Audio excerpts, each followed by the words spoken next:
All right. Welcome, everyone. Thanks for coming. This is the Brooklyn Raga Massive weekly sessions, weekly series that we bring you virtually every Tuesday night. It's been already over a year since we've all shared the challenges and trials and tribulations that have come with the pandemic, and Brooklyn Raga Massive was forced to move to virtual platforms, and we've been at it for every single week for well over a year. Our weekly sessions have reached over 30,000 viewers. It's been fantastic to bring all of this content, all of this music, all of this amazing artistry, and all these musicians, painters, dancers to your living rooms each and every week. So thanks again for spreading the word and continuing to support us and come back every week. We are really excited to just let you know that we have a social justice series that is here in the mix. I'll put the link in the chat as we get going, but please feel free to check out the Brooklyn Raga Massive website, check out future events. Also feel free to look more into the social justice series we have coming up. And then, of course, we have a lot of really great artists we're featuring on our Tuesday series coming up as well. So thank you. Tonight, we have a very special guest. Some of us know him as the drummer for the acclaimed trio Medeski, Martin, and Wood. Others know him as just an independent, free-spirited, creative thinker and musician, an educator. And some of us know him as the director of the Creative Music Studio. I know him as a mentor and a friend. Billy and I go back well over 2 decades. It's just been a pleasure to have him in my life. And I guess before we get started, Billy has going to do a little bit of playing for us before we kind of get into conversation. We are streaming tonight on YouTube, so please put your questions, comments in the chat, and I will be facilitating all of that once Billy stops playing and we get into conversation. So anything that's on your mind, any questions, go ahead and throw them up in the chat, and we'll make sure we try to get to everyone as we can. So without further ado, again, Billy, welcome. And yeah, we'll just see. Hi, David. You can hear me? I can hear you just fine. Okay. I may never stop playing, so. Don't worry, I know that. Okay. No. All right, hopefully I won't freeze. Thank you, David. I'm going to play now. Okay, and before you go, yeah, we may have some technical streaming difficulties, but please, we all know the drill. Just be patient, stay graceful, and stay kind, and we'll all get through it together. Thanks, Billy.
Did that come in?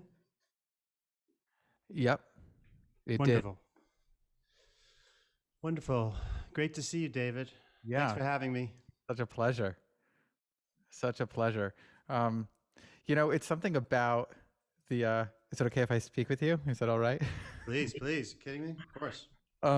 There's something about this past year that has really put all of us, although we're not sharing the same physical space this past year, we are sharing a lot of the same virtual spaces, and we have really been able to be like in each other's living rooms, in each other's studios, and really like in close, intimate setting, but through this virtual, this virtual lens. And I don't know, has that been? I don't want to say has it been helpful, or how has the experience of kind of the duality of everything being virtual, but kind of this it being paired with this kind of more intimate setting. Do you feel those two elements kind of in the process the past 14, 15 months?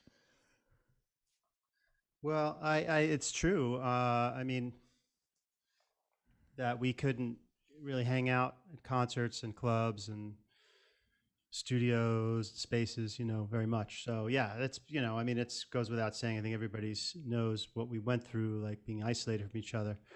But I think for me, it's been really good. It's been good. And, being an artist, I think artists are kind of a little bit more conditioned to be like, have sort of like solitude and to go deeper. They need that space, So part of it was very welcome. Other parts of it weren't, I missed being face to face with people.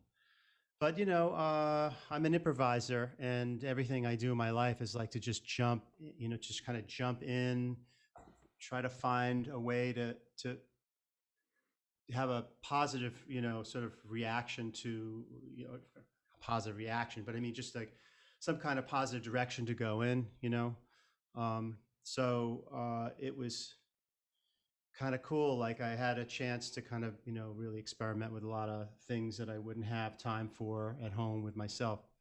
So that was really good. Being home with my boys, I have two boys. They're going to be leaving the nest soon. So having everybody kind of hanging out more was cool, family wise. I don't know. Was that the question? Am I answering your question? I Yeah. mean, and I've been composing a lot of music. I mean, I think as far as in the creative realm, it's been good. Um, and I actually think the part of our future is doing more of this, just playing for people, reaching out to people like from our spaces, wherever they are, whether it's a bedroom or a studio and beaming it out and letting people, get the chance to see you from the other side of the planet, maybe, so that's a positive thing, I think, and that I think is part of the future is live streaming and sharing things.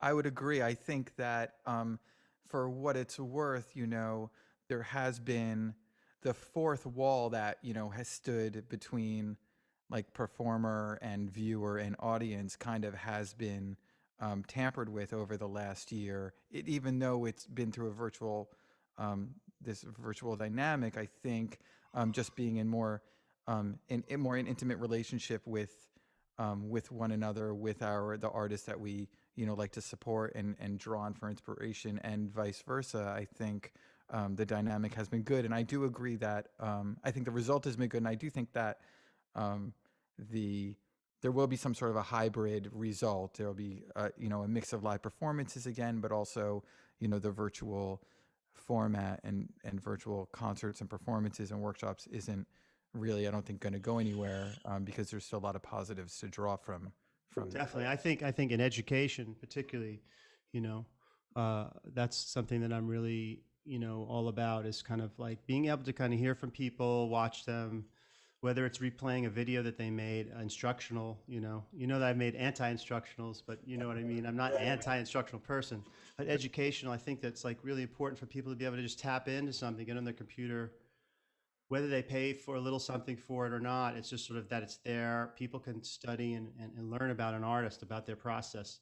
Mhm. I think that's not very easy to do. Some people have to go to college, and then there's like a limited amount of people that are teaching there. Mhm. So it's like I like this, the way things are playing out, and with CMS, the Creative Music Studio, the nonprofit that I run, that's we've kind of gotten involved more with that. It's been my vision. So that's cool. The other thing is I want to say though to everybody, and we should make music soon, is that I'm so psyched to get together with people, like to have them over here at my place at the Herman house where I'm playing. It's my backyard. Or whether it's up in Bearsville soon with Marc Ribot and John Medeski and Mark's band. But like, yeah, we're starting to get together again and hang out. So I can't wait to see everybody. And that this kind of sacrifice that we've made, is now like going to pay off. It's going to be very special to be with each other. So I'm looking forward to that too. I Yeah. always knew that was coming. So Yeah, I think makes it so. positive. Yeah, it is very positive. There's so much positivity. Do you want to do some more playing? I have a ton I have a ton to talk about, but do you want to do some more playing before we get into? Well, I just maybe have one question before I Yeah. play. If so, I want to just encourage everyone. If you have a question for Billy, you can put it in the chat. Those of us who are here on YouTube, please definitely do that. And just to kind of while those are coming in, Billy, just to kind of more speak to, the fourth wall. It's been there's been an absence of you go see the show and then all of the all of the performers and artists then go backstage and there's little interaction, but that has like really been flipped on its head. The whole thing, there's been an acknowledged recognition of need and a more robust interaction between artist and audience that there hadn't been before, because we understand that in the ecosystem of life that we all live with one another, this web, that we really rely and need each other more than we kind of realize. So I think there's really something interesting there as well. Well, let me say something about that, because I think there's two things. It's like you're at a show and you're getting that energy from the audience or the room or whatever, like in the moment, collectively with everybody experiencing something together, whether it's what you're playing or what someone else is playing. That is so special. And that's what a lot of artists, like I've heard some people, not everybody, but some performing artists say like how they need that. Yeah. Like they miss it so much, you know? Yeah. But for me, it's like, you know, when you're an artist, you know, who's just working on your thing, and at least this is what I tell my students, and you know, David, I've said this, you know, about, you know, you have to practice alone and make sound and make you know, spontaneous composition, improvise alone, and you have to just, that is as important as playing for thousands and thousands of people or hundreds of people or whatever, because you're putting it out there in the universe, and if you have that spirit in you when you're alone, it shouldn't matter when you get out in the audience. It's just as special in a different way. But I think it's very important for people to realize that you don't need an audience. I think you have to just hope that it gets out there. This is the thing. I don't know how these sounds are reaching people. If they were in this room, it'd be a whole other experience for them. But still, we're getting the best situation we can. And they are hearing how I touch the drums, the rhythms I play are very unique to how I express myself. I think that's clear. But like if they were in the room, it would be a whole other experience. But with that said, I just have to trust that something's getting out there. And when I'm alone and there's no one listening, you know, then I'm just like, I work on getting in my own headspace. So that's really helped me to realize that, you know, what I'm doing right now is just as important as being on stage, because I'm developing something, and I'm doing it because I want to give that to the world, you know, and I think that makes you feel connected all the time. Anyway, if that makes any sense. Yeah, that makes sense. And you've always been good, you know, since this has been consistent with you since we've met, the idea and the themes around maintaining that independent connection with, you know, your spirit, your sound, your, you know, the way you express it, and that is your grounding for when you go out, and whether you're playing on the bandstand, there's one person in the audience or 1,000, and being just present and in touch with. I mean, we talk a lot of things when we're together, but that is one of the grounding components of kind of the philosophy and practice of in your approach and in how you. It's just being yourself, just working on yourself and getting it out there, you know, not trying to, you know, emulate something else. Of course, we get a lot of inspiration from other people and that energy comes through. But yeah, it's just about, simply put, it's just me being me and just giving it everything I can in the moment, you know, whether I'm in front of an audience or whether I'm not, and then work on that. This is kind of a message to people too, like, you know, it's like that you can't separate. You're performing for yourself, you're performing solo alone, you're developing material, you're in the moment, especially improvising, which is my main thing, or you're on stage. It's really becomes the same thing, is just as beautiful. But the fact that you're with people, you know, is pretty cool. And the other thing is that it may suck what you do sometimes, you know, like you have to go for it. So like sometimes I know that like someone's not going to relate to this and someone else might. So I have to just do my thing. Let's do it. Yeah, Let absolutely. me do something. All right. So let's do a little bit more playing, and yeah, and we'll continue the conversation a little bit after. Yeah. Yes. Yes. Fantastic.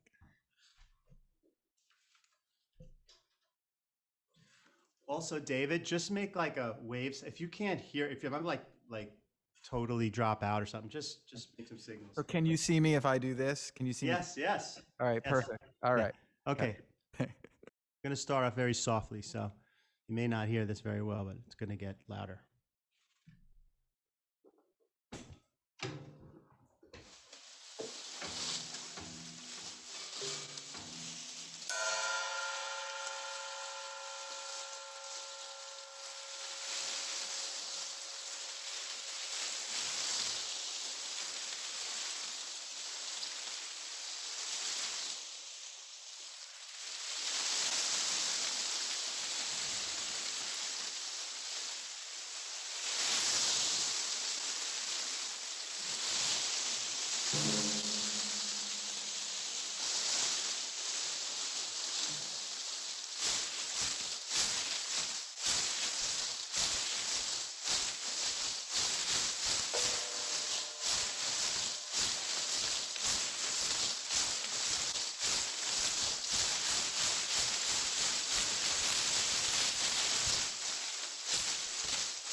We're still rolling? We're still here. Did Oh my you? God, I didn't freeze. No, I was giving you thumbs up. Did you see my thumbs up? Yes, thank you. That helps a lot. Um, See, there is a little feedback from the audience. You're representing. Thank you. yeah, I got it. We see. All of a sudden, everybody woke up, so they all have questions. They all warmed up. So that's usually what happens. Wonderful. I, there's something so like elemental, land before time presence about your approach and your sound, and yes, the overall sound.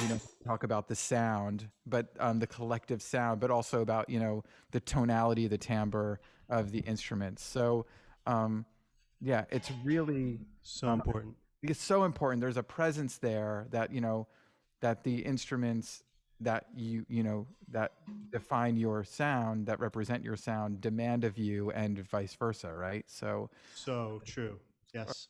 so that's just an observation, but I think maybe what we'll do is I'll kind of get the audience feedback in on this, and we'll get some questions. We'll field some questions from the Cool. chat. Is that good for you? Yes, of course. I'll do my best to kind of set them up. They're a little bit, they come from they're all, a little bit all over the place, but we'll just go one at a time and we'll see how that No happens. apologies. Just go for it. Okay, so I want to first thank everyone who's still here and with us and participating and putting your questions in the chat. It's fantastic. So this one is coming from someone who Bessenkop 77. I think this is more, the question is more, and I'll try to filter this a little bit, but I'll read it. Billy, what do you do when you're on a gig and one musician is giving other musicians a hard time / presenting a negative attitude? So I guess the more like holistic approach would be. You want the holistic approach? Yeah, I want the holistic. Okay, I'm going to go the other way then. Fuck that, man. I guess having like a good tour manager is probably a good solution. No, it's the vibe. Someone's crushing the vibe. Someone's being selfish. Really, I think that's what I think that's what that person. At least that's how I interpret it, and I've experienced it a lot. And there are many ways to deal with it. I think every time is different. That's another thing about being in the moment, and like it's like that. You don't have like a set reaction to anything, musically or personally, right? You have to kind of, what's the energy? What does it need right now? What does the music need right now? Why is that person bugging people out? Like, how do we get, and sometimes you just have to kind of just, you have to literally just meet that with like just being really into the whole point while you're there together, the musical conversation or whatever, and then you have to kind of somehow, you either have to just ignore that person or, man, just get off the bandstand and say, yo, leave these people alone. I mean, you just don't know how serious is it? How bad is it? Sometimes you got to call people out. But other times you have to just go along, with sort of like putting the positive energy towards, maybe musically just pushing things in a direction. I really don't know. It's so interesting. It depends. I'm imagining, my emotions, how they would be. It's different every time. So. Right, and it's nuanced because energies are coming from whether it's fellow band members or whether it's in the audience, or it's just the energies are different. So it depends on who specifically, as far as who is putting out the vibe. But then I guess when it's on the bandstand, you try to remember, I guess, why you're there, and you're there in the service of the music and for one another on the bandstand, and you hope that is what kind of overtakes and overshadows whatever Michigas was kind of happening. Yeah, exactly. The ultimate response is for you to be you, 100% compassionate, and like whatever, step in some way, musically or whatever, socially, and just like, but just I think just if you're on the stage playing music with people, you got to just really focus on the music. And when something else like that is happening, you have just listen to the music.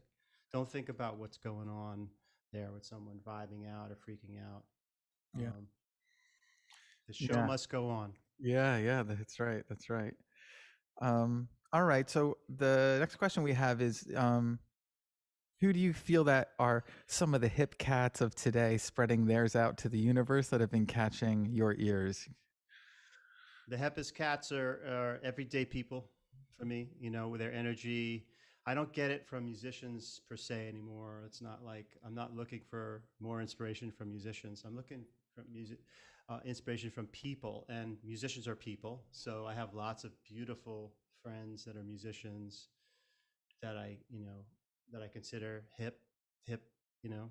Mhm. But I'm definitely not into like what's fashionable. I'm into just what's effective in the moment. What's how deep can you go? Um, so I don't really follow fashion or trends very much. So if that's that kind of question, I can't go there, but I can say that everything is hip when you're an artist and you're like really getting inspiration from the strangest things that you would never think could relate to music. You can get a lot of inspiration. That could be the hippest stuff. It could be how someone walks down the street, has a certain swagger, or someone, some gap tooth person who's talking to you. Like all of this is seriously Yeah, like yeah. inspiration for music. Like, things inspire me to play a beat a certain way when I see a photograph of someone, you know. So I don't know. I'm going off on a tangent, but like I'm not into the fashionable, trendy stuff. But I can't, and I also am skirting the whole thing of having a list of people Well, to you're give not you. really. I would just say in just in concert with you, I think what it speaks to the larger question of, yeah, the question is who's your influencer, who's doing the thing right now, and all this kind of thing. But I think really the lens should be is to stress like how important it is to create a community and surround yourself with people of your community that are supporting your creative point of view, who are there to foster and cultivate, all of the values, the philosophies, and the practice that you find important in, creating as creative and independent and supportive environment for yourself and your work is really it. Yeah. And when you do that, you find inspiration and, like, to sound cheesy, but like beauty, and you find it in everything. And it's not about having to go, to so and so club to see what so and so is doing in order to like get inspiration to in your own, you know. Yeah, and I think it boils down to this: follow your heart. If we're going to it's better to get philosophical like we are here. Follow Yeah. your heart, and that's where the hippest shit's going to be. You're going to find the things you connect with, like, follow your heart. Go to those places where you're like, I think I'm into this. You definitely like this music, or I want to see this artist, or I want to, whatever. I want to go to this, whatever it might be. This event or a place in the world, go there. If that's what your heart is telling you, I just really want to. That will feed you in a big way, and that will be the hippest stuff that you can eventually use as your own, vocabulary. All those experiences. Yeah. And I think that segues into, Michael's question is, more about how to be. And I'm going to put I'm going to put the link to that CMS video up for everybody, because for the more philosophical and like the practical practice and philosophy, I just watched the John, Chris, and Billy put out the video of their conversation from a couple weeks back, and I'll put the link in the chat. And Oh, this nice. really speaks to a lot of the questions that are being asked. And I really encourage everyone to check this out, because it's really a fantastic, very touching, relatable, relevant conversation that the three of you have. And I can't stress how important that conversation is enough. But so just to segue about, so about that conversation, you're talking about presence of mind, and Michael's just wondering about how do you getting out of your own way and entering flow, Csikszentmihalyi's flow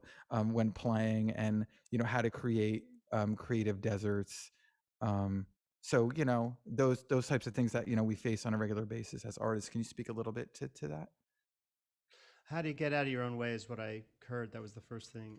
And I think that's probably the most essential question to talk about. Like, getting out of your own way, I guess, is like not thinking and just doing, like, but it's not thoughtless. It's not like heartless or mindless, right? It's mindful. So that concept of like getting out of your way is like, forget about your clever ideas and just kind of like start playing. If we're talking about making music, just start making sound and kind of like start shaping it, start following it, let it kind of like, you have to, it's like, I'm not a surfer, but I use the surfer analogy. It's like there's this energy, you're on this wave and you can't predict your moves because the wave is going to just move forward and kind of do things at certain times. You have to not get wiped out. So you have to kind of be really, what is it giving you and how can you use it? How can you use that energy? And I think it's the same thing as like getting out of your way. It's like, it's using your energy, but like not your ideas. I just really think it's just basically like being really focused and in the moment, like what's happening, and working on your phrasing and working on like sound, gestures, and things where it's not an idea. It's not like, okay, now I'm going to work on this. I'm going to improve my tempo, or I'm going to improve my beat, or I'm going to improve my chord changes, or even improve my tone, like, or play the scale. No, forget it. Just start making sound, but really be into it. Like I was saying before about audience or not, it's a performance. So if you put yourself in that position where you're like, oh my God, I'm in front of an audience right now, even though you're alone practicing, and you psych yourself into that vibe, you have to be razor sharp with like just, dynamics and melody and phrasing and, things like that. And I think when you're just focused on making music and not thinking about the idea that you have to, it's going to help you get out of your way.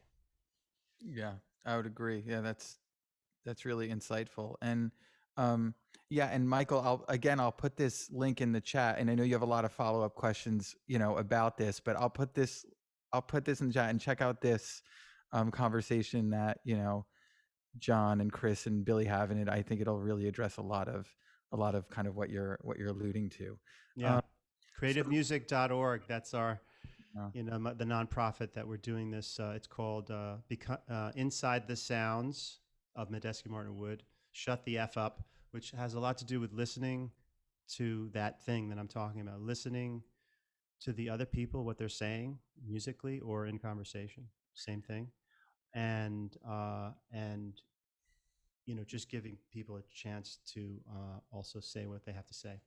So can you think of, just speaking about kind of the earlier, coming into music and studying with mentors and teachers, do you feel that can you speak to the teachers and mentors that you spent time with, and you feel that they helped helped with your development for you to be finally in a place of presence and expression and the Yeah. pillars that we talk about? Can you speak to that a little bit? Oh my God. Yeah. Well, I know that's a you big one can. because I studied with a lot of people. So when I graduated high school, I wasn't really thinking much about, I was already kind of gigging and stuff a little bit, doing club dates and playing a rock band and I don't know, like practicing a lot. And I did get into Manhattan School of Music. I auditioned for Manhattan School of Music as an orchestral percussionist. I didn't get in, and it was a blessing in disguise because if I did, I would have been probably struggling with trying to be a symphonic percussionist, which I love, by the way. I have nothing, no problem. That's like part of like what I admire very much, classical percussion, and the compositions that that that is involved.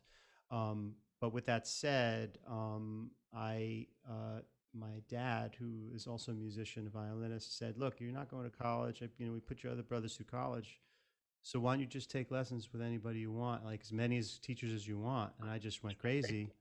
I studied with 3 to 5 teachers a week, and they were people like Michael Carvin.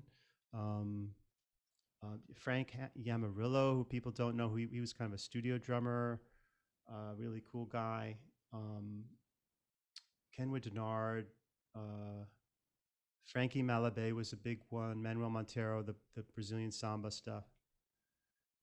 Joe Morello. Alan Herman was my first teacher. That's very important. Alan was like the foundation of my technique and my ability to express things on a very minute, dynamic level, like classical percussion. And he was also a rock drummer, a Broadway drummer. So all of these teachers really had something different to say. Like Michael Carvin, I think, was the one who really basically showed me what like a drummer is music, and that a drummer needs to solo, like really solo, and think about their solo as a composition. and he just basically lesson number one, play me a solo. It just blew me away. I was not prepared. And, that's all I talk about with lessons is the first thing is like, play me a solo. So that like really got me into like expressing, composing in the moment and expressing things that are beyond even the music that is written.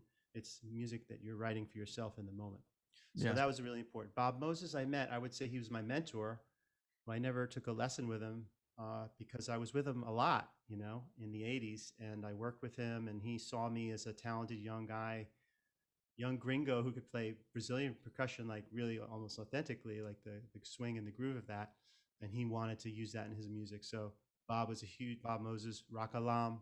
Bob Moses is a huge influence, and he really showed me about being playful, being, also like fire, playing with fire and heart, and being like super melodic and just hearing music in everything, Hmm. you know, anything and everything. It was just like he was always like, just such a, and he's still around, but he was a huge influence.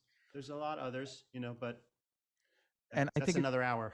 I know, and I think it's so important, Billy, because one of the things we talk about, and you mentioned a lot is, we're learners for life, we're students for life, and Yeah. I've always really appreciated because I consider myself a student, and I feel that every teachers, when you're younger in your development, you're with teachers, and then teachers turn into mentors, and you're with different people throughout your creative journey, and um, I feel, when you and I first met, and it was one of the most, again, like the first time I had reached out to you, and we were going to have our first formal lesson, which turned into mentorship, then friendship, but I just remember, I think you saying that every single teacher and mentor has something to offer, and which prepares you for your next relationship with your next teacher. And for for for you, Billy, I wouldn't have been open or understanding to approach, Milford Graves, may he rest in peace, and spend time with him, because so I think um, everyone we're in touch with and in conversation with when it comes to participating in our own creative journey and development prepares you for, another door and another benefit. So I really value that about you being open to like maintaining connections with those who have something to teach and offer and help facilitate in your Yeah. in your process. Yeah. No, not one. No, there's no one person that knows it all that can show you it all. No way. Yeah. And so that's really important to explain to anybody who wants to, looks up to you and they're like, oh, I love what you do. It's like, I can't really show you everything. There are so many other great teachers, and like, yeah, of course, hang with me for weeks, months, years. Of course, I have so much to share. But then there's other people like that. You could also be simultaneously. You could be Mhm. studying with, like I did. But the part of it is to just be devoted and be that student for life, for sure. But yeah, I think it's really important. Like, you're going to learn this from someone, you learn that. You don't even know what you're going to learn from this one. Just go for it, see if it works out. Some teachers, people may say, oh, this teacher's great, and you go and you may be like not feeling it at all. Like, well, then just move on. Yeah. Like, don't waste your time thinking, oh no, I don't understand, I don't feel good. This teacher doesn't make me feel good, or I can't learn anything. Like, don't stick with that teacher, move on. Yeah. Yeah. It and I'm just gonna try to. We have 10 minutes left, so we're kind of. Yeah, we're kind of. That's fine. We could still talk a little bit. I'll play for 5 minutes or All something. right, great. So, do you want to? How about this? So, there's a request to demonstrate how you adapt West African and Brazilian rhythms for drum kit when performing and or composing. And I would just plug, the Billy's rhythm book if you want kind of more of a step by step, insight into how the building blocks work, into Billy's approach, and how he's kind of broken down his approach and how he kind of incorporates all that into his playing. It's a very insightful book. It's really fantastic for drummers and non-drummers alike. And Yeah. you don't even really have to be a musician, quote unquote. You just have to be an interested person. So really Yeah. something to check out. But Rhythm Claves of African Origin. Yeah, it's a book, yeah, music and motion films book. yeah. So I'll put that link. So do you want to just maybe play a little bit like of an example of that? And while you're doing that, Let me clarify this. So that person asked about the connection of Brazilian. And West Can you, African? can you demonstrate how you adapt West African and Brazilian rhythms for drum kit when performing and or composing? Well, I could do my version of that. I mean, there is a definite lineage. It's northern Brazil where you can have more of the Yoruban type of rhythm. So I'll try to create something in the moment that's, a little compositional, but like I'll play a groove and I'll try to go between maybe what I feel might be some of the roots, like David said, the rhythm book, clave, certain claves, which Africans or Brazilian people do not use that word clave. But I used it loosely. It's patterns, certain patterns that exist, certain patterns that shape a phrase. And then there's a feel, there's a feel thing that you can't write in a book. And so I'll try to do something. I really wish me luck. All right, you got it.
Yeah. Lots of little segues. It's just kind of my journey through my personal experience with that connection.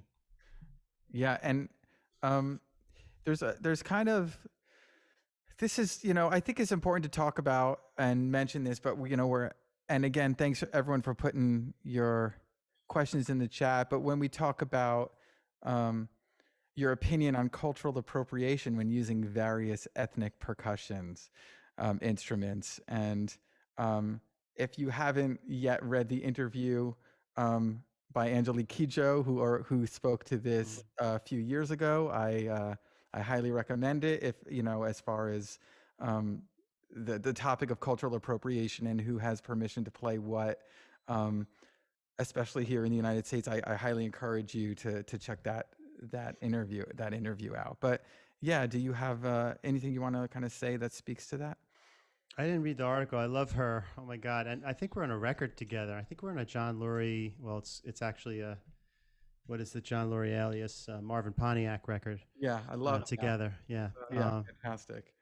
I did read that article, and yeah, for me, it's basically very much in the spirit of creative music studio that started in the '70s. You know, with Ornette Coleman and Carl Berger and Ingrid Sertzo and Don Cherry and Nana Vasconcelos, Olatunji, musicians from Turkey, from Senegal, everywhere. New York City, the Barrio, he's, like all experiment. John Cage was on the board, and so was George Russell and Gunther Schuller and oh my God, Willem de Kooning and Buckminster Fuller.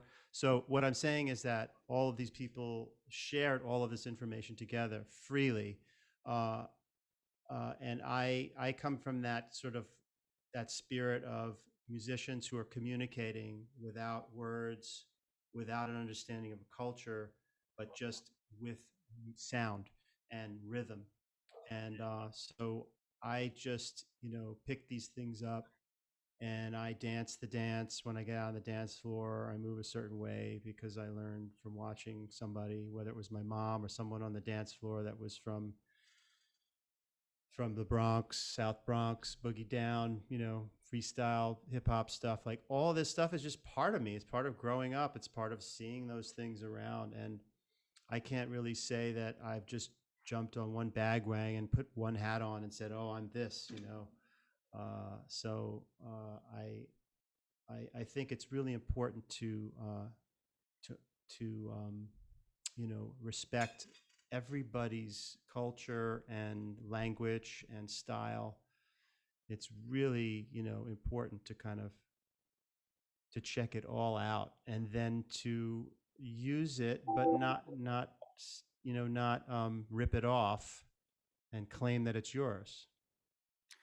Yeah, and I would have to say, because this is a topic that comes up a lot. Only I think because of all of the you know all of the crossing over that's happened, especially the United States of America is exactly that. It's a melting pot and an exchange of ideas, and um, yeah, it's important to kind of assume best intention and be able to recognize the difference between what is in genuine spirit of sharing, creative exploration, and exchange, and to know what is like blatant cultural appropriation. I think we can kind of, I don't want to assume anything, but many of us who are in the arts have those tools, those facilities to kind of be able to determine and do our own research and just dig a little deeper before kind of into the human being behind making the music, before pinning him, her, or them as culturally appropriating or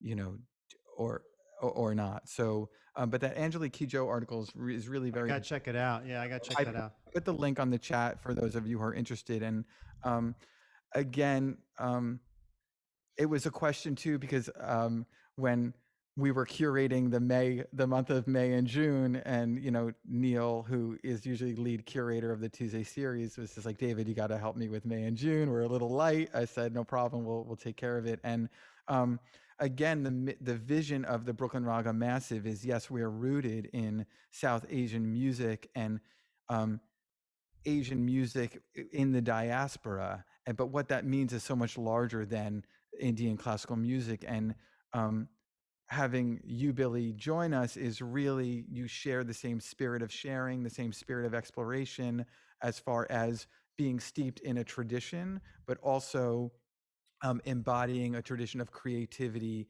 and openness and inclusivity that goes beyond the traditions that the musicians of CMS were coming out of. Many from the classical world, many from like traditional jazz, but also being open to incorporate all elements in order to create um, a larger movement or more meaning. And I think Brooklyn Raga Massive is exactly that. We have a foundation of Indian classical music and dance, but the the community that we are is much bigger than that, and the music that we're making creatively goes beyond the constraints of being tied to one tradition. And I think what you managed to do all of these decades is kind of exemplify that, not just through you as a solo artist, but through, with the work that you're doing with Medeski, Martin, and Wood, and all of the other various projects that you've been doing, kind of exemplifies and illustrates that. So, Yeah, yeah. well, I just want to that you're To say making. about that. Well, I have to say about that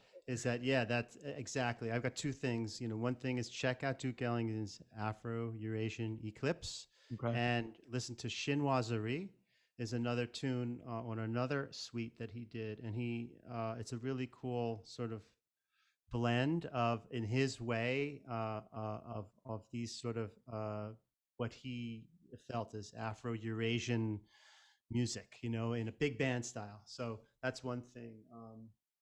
Yeah, the other thing is that, like, I've run into people who are like telling me, like, you don't know what you're doing, like you're playing the talking drum, it's a sacred instrument, you don't know what you're saying, and that didn't come from anybody who was traditionally from that land or that culture, which I found interesting. Okay, if and what I found later was, so there are some people who consider themselves traditionalists, and they get really bent up on the rules and what was done before and how. But you know what? Everybody that I played with, or teachers that I've had that are on the highest level of coming deeply from that culture, passed it down from families, love to improvise with you. They love. It's like there's never a problem with it, as far as what I've experienced. Maybe I've been lucky, but like in general, it's like most true, masters of the instrument, of the culture, uh, you know, are there. They see a big world out there, and they see how all of our music was influenced by other people from other places, even the old stuff. We've been mixing and sharing ideas for a long time. So what I'm saying is that, like, exactly, you guys are like open to all these things. So is Creative Music Studio, where and really, if you have a great teacher who's going to teach you the tradition, in general, they're pretty open to improvising, I think. And just to, like, everything old was new at one point. The traditions that, in 2021 that we hold as traditional and fundamentals was new at one point to what Yeah, came before it. So right. It was important to right. It was innovated. It came up in the moment. It developed, and that's the thing about when people talk about jazz. What is jazz? Let's just say you use jazz.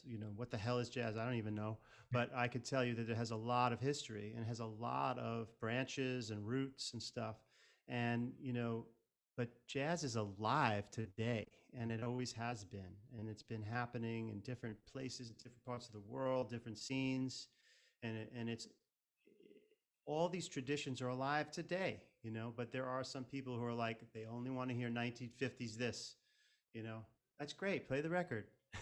yeah.